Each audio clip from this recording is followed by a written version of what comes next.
Good morning, Lunchbox crowd. We've got a great guest today, Dak Conklin with D.P. Murphy.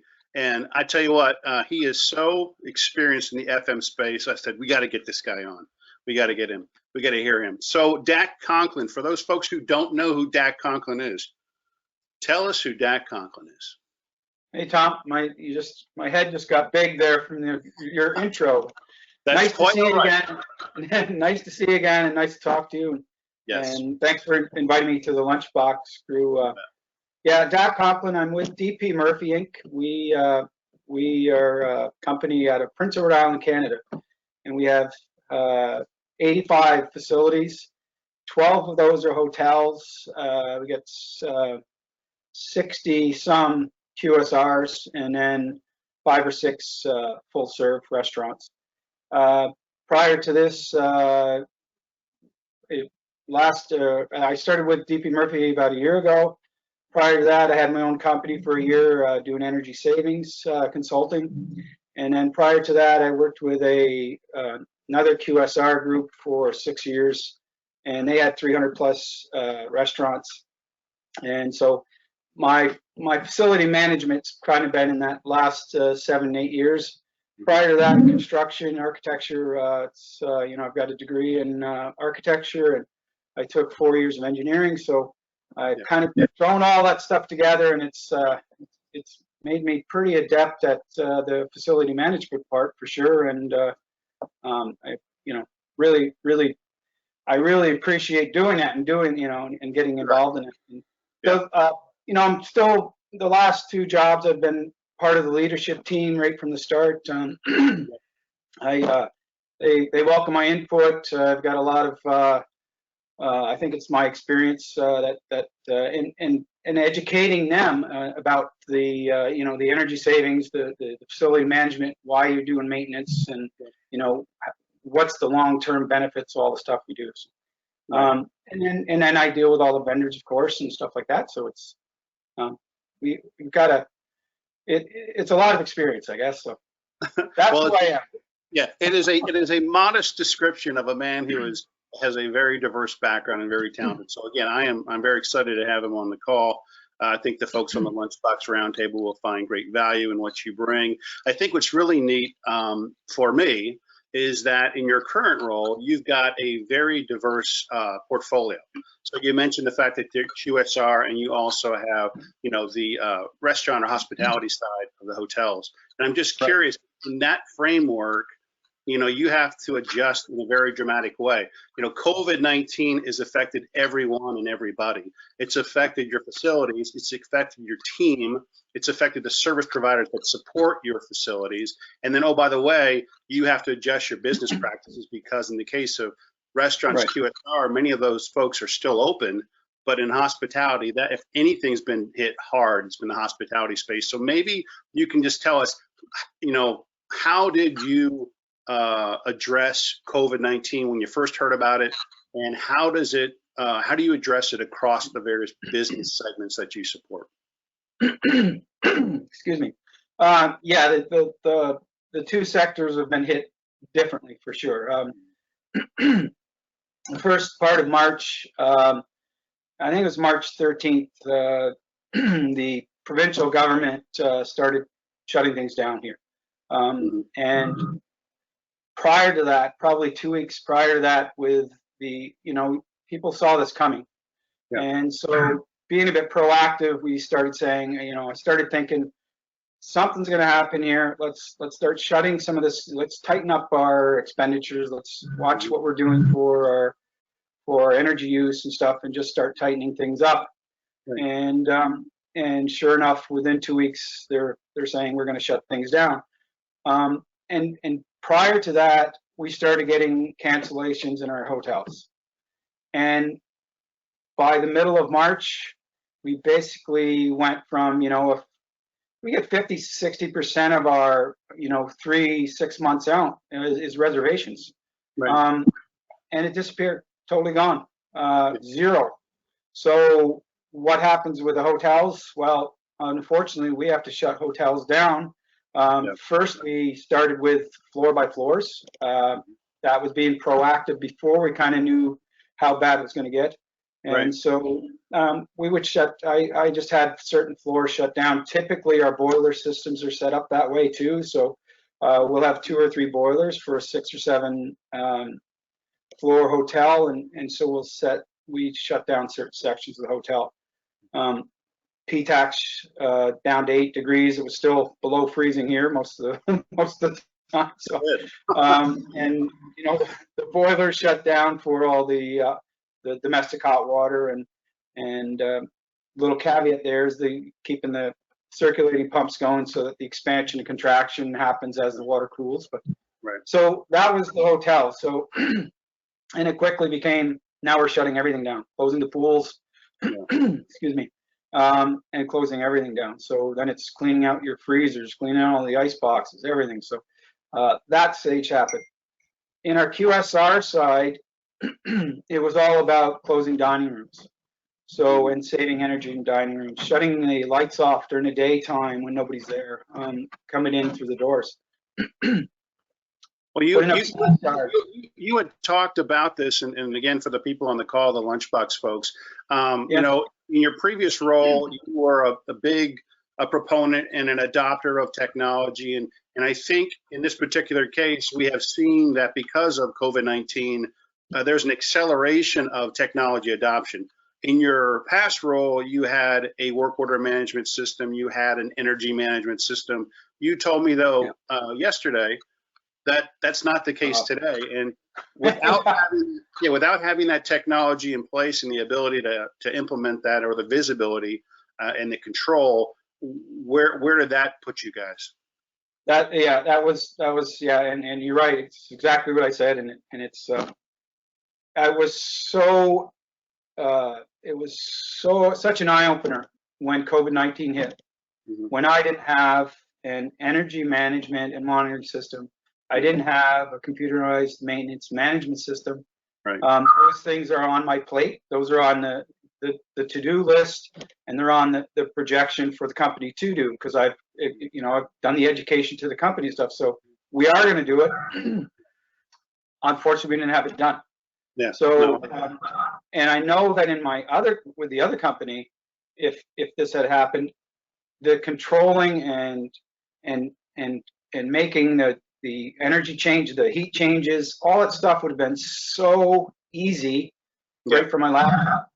So when I don't have a system, I'm calling up the managers, explaining, and I've got to do this 60 plus, 80 plus times, so it takes time, and it becomes frustrating for me, the people on the other end, because I know what I'm talking about. They have no idea what I'm talking about.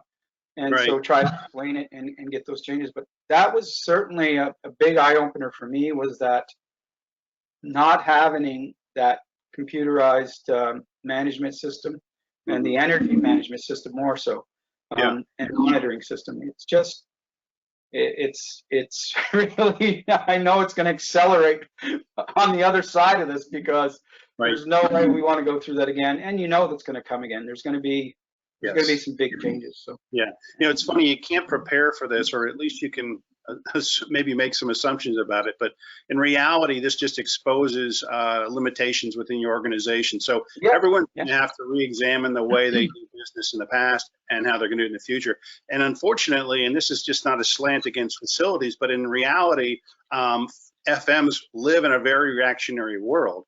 So they're chasing fires all day, and if you can move them to a proactive state by giving them tools, i.e. EMS or CMMS, whereby they can use this actionable data to make it really powerful and take proactive steps, I think they're going to be much far better off. So that's good input. So another question I had, yesterday, Dak, you talked about, what does the future look like for facilities? And I guess my question to you is, what does it look like for you and DP Murphy, knowing that you've got this distributed portfolio, you've got varying business segments, you've got different building envelopes, you've got different business types, and different products to sell? How are you addressing, facilities, if you will, in the QSR world, as well as in the hospitality world, when this starts to thaw? Sure. I mean, I think it's the facility manager is got to take a bigger role, I think. Absolutely. There's two big things that come to mind to me are, if one is the distancing aspect for QSRs internally, Yep. and then the drive-throughs. Those two things are going to change. So I'll take the first one. The distancing is going to change the interior of our restaurants.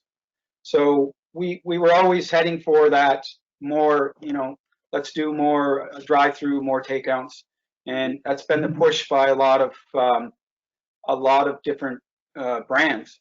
So Right. now it's going to get accelerated.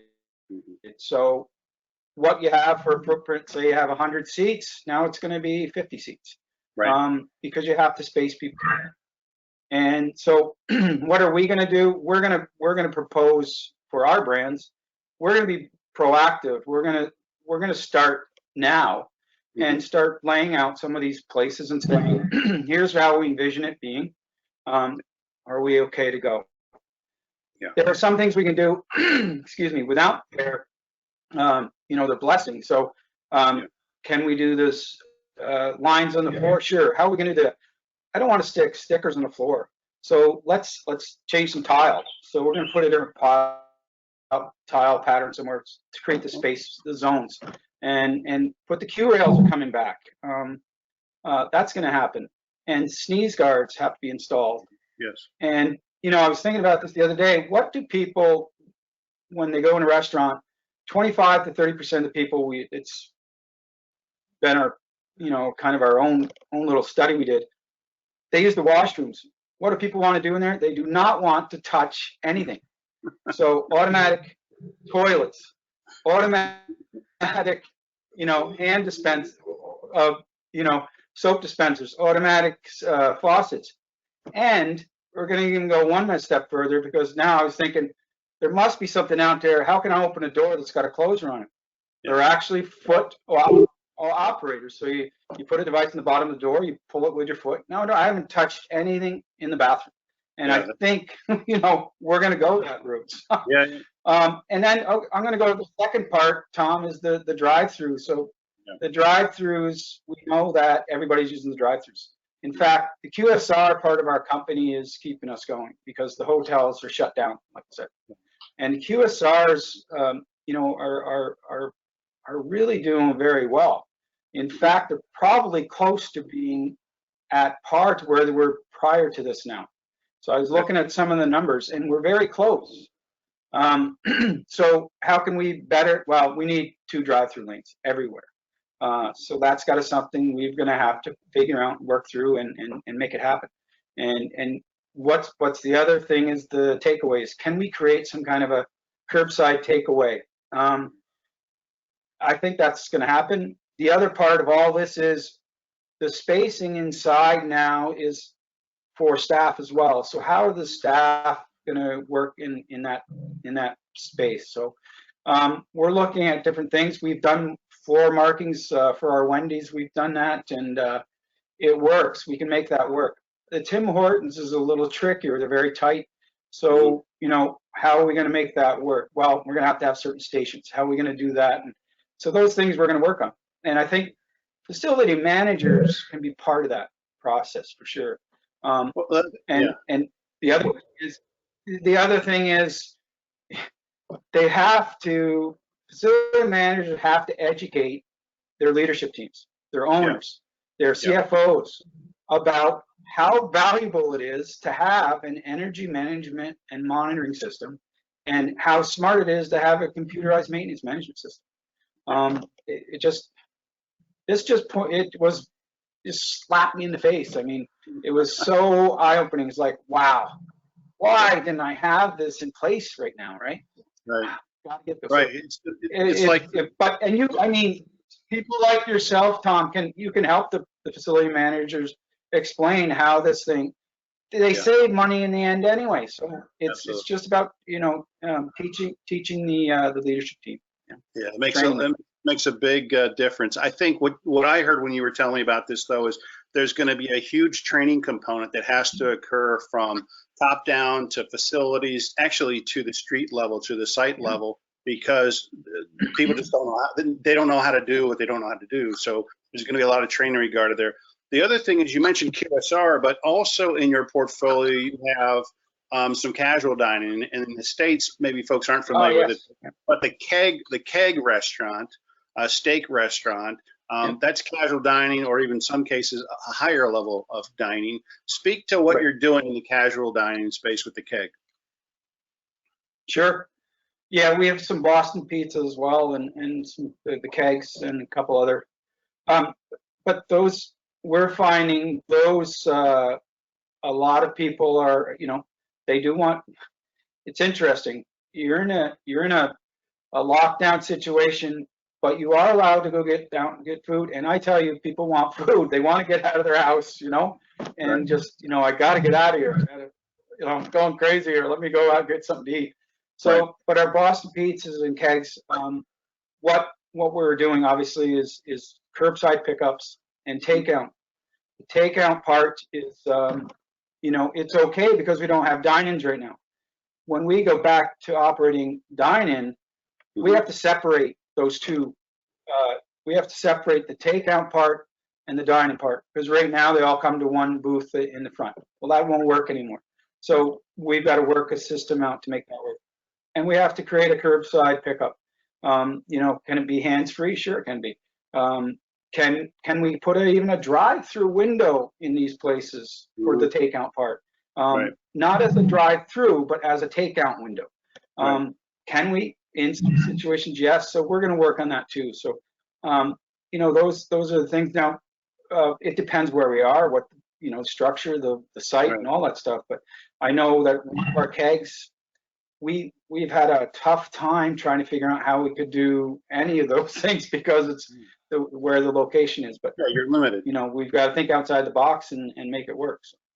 Well, I think what you're also telling a lot of people on this call is that there's such a reliance on service providers and vendors that are supporting you today.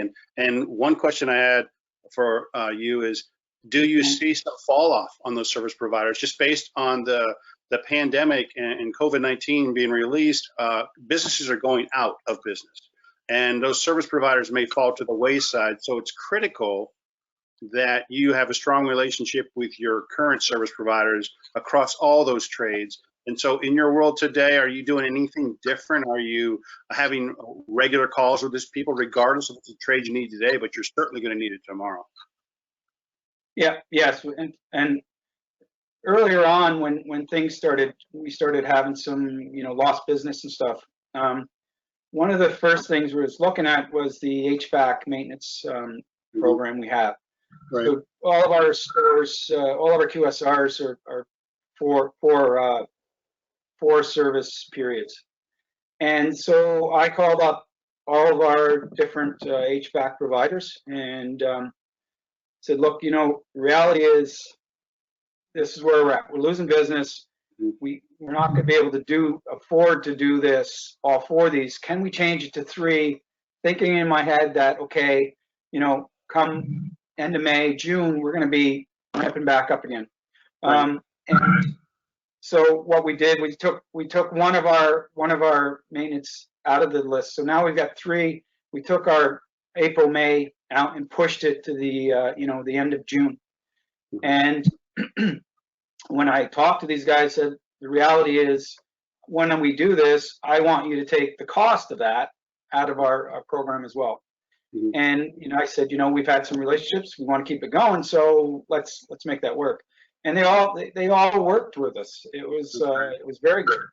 Are there other providers that we're going to have issues with? Yes. Our landscape people for our hotels, we had to cancel those. We canceled our garbage. So when we get back into swing of things, which unfortunately for the hotels, we're looking at a 12 to 18 month period. It's going to be that long before we start getting back up to where we were. So it's going to be a long process. So and it's going to be a new vendor. So if we have to, because the vendors that we had, we can't do the same thing. So we'll go back to the existing vendors, and if they can change with us and grow, progressively as we're growing with our incomes, then that works. Yeah. There are also other things though. I know there are some electricians and plumbers out there that, they're not going to be around. Yeah. We use a lot of, we have we're not in big areas. They're small towns. So these guys aren't going to make it. And do we want to, do we create our own service or department with electricians, with plumbers, maybe even HVAC guys, I don't know, but and run it through all through our business, and then what we have left over, we'll offer that to other QSR companies. But so all those sorts of things are playing out. There's lots of, but certainly the vendors and the these guys are very important to us, and we want to keep the relationships going. And so far, they've been working with us, which is good. I think that's brilliant. Bringing in internal services, if that's something you guys can do effectively and efficiently, I think short term, that's certainly something you're probably going to need to look at. Let me ask you this. You mentioned the 12 to 14 month timeline that you think from a hospitality perspective, but what do you see, like, when do you see the reentry occurring where you are across your footprint? I mean, you have QSRs that are open today, you have restaurants that are open today. When do you think there'll be some level of normalcy, or are we never going to be normal? We're never going to go back to the way we were. These things are going to occur on a future basis. So I don't know, I'm just curious where you see the world in 6 months, where you see the world in 12 months, where you see the world in 2 years. Yeah, good. I have to agree with you. We're never going to be the same. And now that we've gone through this and we've shut everything down for a pandemic, the next one that comes through, it's going to happen again. So what are they going to, they're certainly going to shut things down. They're going to close things. They're not going to let it, past pandemics, we may have saved lots of lives, right, by doing what we did. So people are now finally, it's not money. It's about people. It's about planet. It's about everything. So, it's all that stuff. So, geez, I forgot the question now, but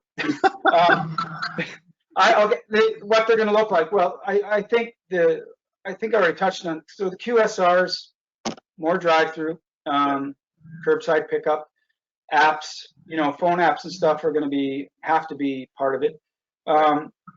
Delivery service, of course, all these delivery companies out there. Do you start your own delivery company? That's the other thing, right? So there's pros and cons to that.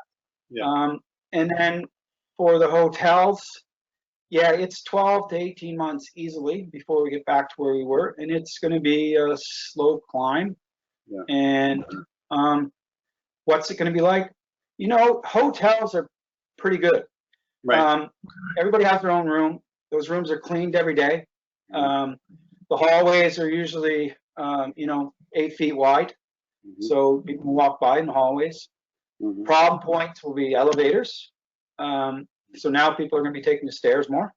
And probably what you may have to do is try to make one set of stairs on one end of the hotel up and another one down, of course, except in an emergency.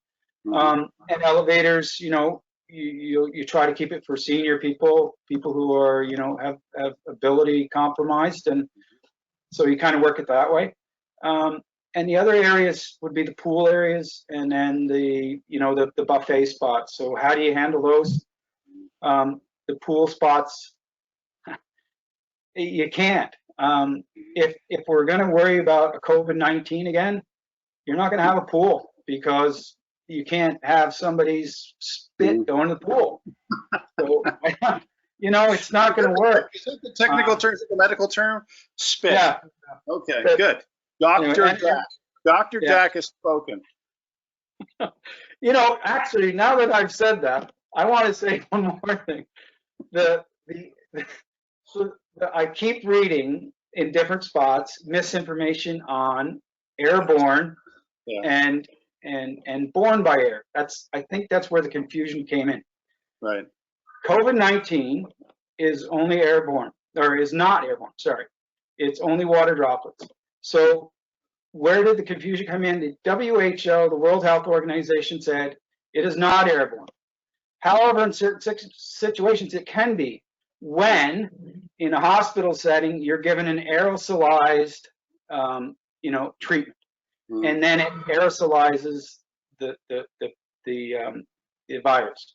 Yeah. It's the only situation where that happens. So people are getting really worked up about, oh, we got to change our HVACs, we got to do this. No, it's not that. It's not airborne. So that's good feedback. And I know ASHRAE's put out a lot of information, so if people are looking for that, they have put don't get hung up on those people.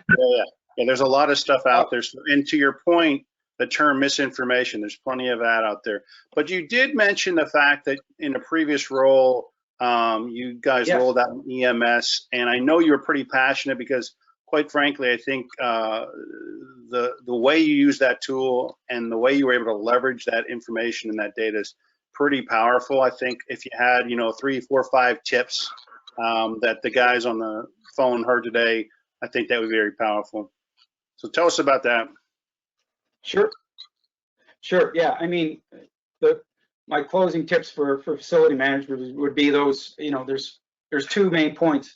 One would be to get an energy management and monitoring system in place for all your facilities, so you can watch them, you can see what's going on in the equipment, you can see before stuff breaks down. You can see compressors start short cycling and all that stuff for walk-ins and for the HVACs. You can see that happening. So before anything happens, you're on top of it. Hey, we got something happening, go fix it. I don't know how many times we did that. And then what are you doing? You're doing it during the weekday, normal working hours, you're not getting extra.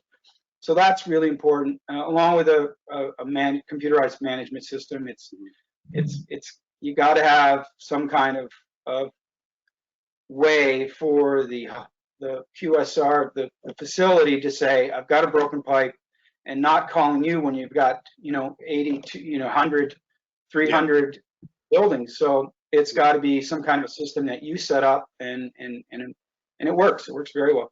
Now the other part is energy savings, and I think the other part of this coming out of this COVID-19 is going to help this, because we can say we got to do all this stuff for pandemic stuff. Let's go take it one step further. We're almost there. Let's do some things that are going to help the environment. There's 5 things that I have for energy savings. One is the LED lights. Everybody has LED lights. Most people have it done. I can tell you that changing your parking lot lights will make a huge difference. So change them ASAP if you haven't got them done. Second one is the HVAC misers. So we were controlling the HVACs of my management system. We were doing it through that system. So we didn't have to buy the special part. We just did it through the energy management. Basically, just reusing the cold air and not keeping the compressor running all the time. So it works really well. Walk-ins, walk-in freezers and coolers, ECM motors, endo cubes. So all these things are simple things, and they save a pile of money. And with the energy management system, you can see each step and how much it saves, it's phenomenal. Sequencing of equipment, big piece of equipment. If they all come on first thing in the morning, which typically any store has been doing, is come in, they turn everything on first thing in the morning. You got your big power spike, you got your demand charge, and they take that worst 15 minutes of the month and give you a rate for that. And with the other companies, with one of our brands, I guess I can say it was KFC, 40% of our cost was in demand charge. So if we reduced that by 60%, we just saved ourselves a pile of money. So, and we did. And the last thing would be water devices. So water safe devices on your hand spray aerators, hand sinks, aerators on your sinks, hand sinks. Big flow water, you don't worry about. You're always going to use that water, but hand sinks and the sprayers for the 3 comp sinks, they're great. So we did that before. Look, we did that with my other company, and the savings, when you're looking at savings for energy itself in the the 10,000, 15,000 range, plus you've got another $5,000 to $7,000 in maintenance savings. Man, there's a pile of money. You start racking, you got 200 facilities, and you're laughing. On all the time saving the planet. So there is a value to being green, and like I said earlier, it's critical for people to implement that. question. Well, the other part, Yeah. Tom, with that, once you do the energy savings part, is then you can look at, you know, what would I like to do? I'd like to see solar panels in every one of our buildings. Mhm. I mean, there's no reason why we shouldn't. It's vacant space, flat roofs, most of them. Right. We put some solar panels there. There's lots of LED lights in there. They don't take a lot of power, so those solar panels can, you know, Yeah. they can be, you know, running the lights all day long, all that stuff. So to me, it's a sales tool as well. People drive by and say, look at that place. Those guys are friggin' on top of things. They're modern. They're saving the planet. Let's go. Like, if my burger joint has those on my roof and the guy beside me doesn't, yeah. Where do you think the millennials are going to go? I can tell you where they're going. They're going to mine. Yeah, absolutely. That resonates. That resonates at Wall Street. That resonates at Main Street. You're right. You're gonna put your money where you feel is best for the people who are doing the environment. Right. Well, I guess a couple questions that came from the discussion here, I thought was, you know, if you know, your background is diverse, and I think for anybody on the Lunchbox Roundtable today, I think reaching out to Dak makes a whole lot of sense if you're trying to evaluate, you know, an EMS system or CMS system, or just understanding the complexity of managing multiple segments. He's got QSR, he's got casual, he's got hospitality and hotels. So he's a wealth of information. He's accessible, obviously. His contact information will be posted through here. So I know he's willing to talk about that. I think he's a great resource.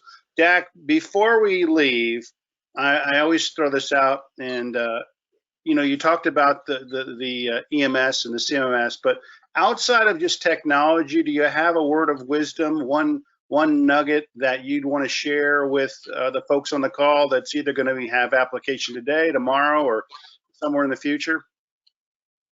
Well, I mean, it's like I keep saying it over because it's the thing that's gobsmacked me, right? Yeah. Was the EMS system. It's just, yeah. Without it, you're running blind. You really are. And it can save energy, it can save maintenance, it can save equipment. Like, it's a no-brainer. And I know that this thing pays for itself in a couple of years just in energy but the maintenance side and the equipment side, I haven't even thought, you know, I haven't even worked that out. I know maintenance, some of it I've tried to work out. It certainly saves there. Yeah. But the equipment, the longevity equipment and stuff, it's got to have an impact. Well, I guess that's it. I mean, that's probably the big nugget, Tom. Yeah, well, and it is a big nugget, and I think people that have been on the fence about trying to adopt a technology that's going to drive efficiency, they're going to be forced to make decisions. In many cases, they're going to be dictated to make decisions based on the need. So technology adoption will be accelerated through this. I think it's very clear in talking to you today that you have done the legwork. You have examined what workflow today, where your assets are today, what you have to do post-pandemic to really improve the way that your buildings run, not only for the safety of your guests, but for your staff as well. And you really have not left any stone unturned, so I applaud you for that. Thank you again, Dak. I really appreciate it, making time. I know you're a busy guy, especially in this climate. Contrary to popular opinion, there's lots to do when you have a distributed portfolio, regardless if the door is open or closed. The Lunchbox folks, want to thank you as well. We appreciate your candor. We appreciate your insight. We appreciate your optimism.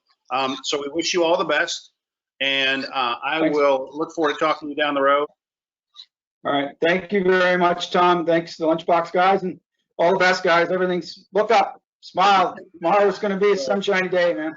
Thanks, Dak. Take care. Bye. All right. Bye now.